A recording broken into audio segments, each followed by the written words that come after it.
Со 67 гласови за и 13 против, собранието го избра Зулфикер Зејнула за министер без ресор. Изборот на Зејнула беше одвоен од другите членови на владиниот кабинет, поради тоа што со него заедно реконструкцијата на владата ќе го надминеше прагот од 1/3 од владиниот кабинет, пошто ќе мораше да се примени процедура како за избор на нова влада. Премиерот Христијан Мицковски, образложувајќи го предлогот за изборот на Зејнула, рече дека зрелоста на владата се гледа во отвореноста на институциите за сите што имаат знаење, капацитет и искрена намера да придонесат. Денес пред вас не барам поддршка само за еден кандидат, барам поддршка за принципот дека институциите треба да ги водат луѓе кои можат да понесат одговорност, да носат одлуки и да работат во интерес на сите граѓани, без разлика на нивната етничка или политичка припадност.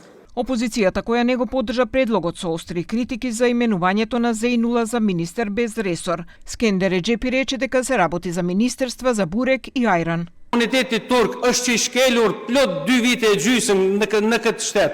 Nga ky pushtet.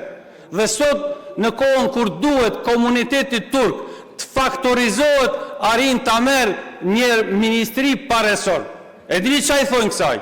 Vleni e ka një ministri me resor që quhet Ministria për burek. Komuniteti turk tash i takon një ministri pa resor të quajtur Ministria për ajran. Dhe këto do kombinohen bashkarisht. Од СДСМ образложија дека нивното гласање против Зејнула како министер без ресор е поради тоа што неговиот избор нема да промени ништо, туку ќе биде само министер за Бадентер. Тука се поставува прашањето, ако е заради представеноста на турците, зошто од самиот старт немавме министер во владата?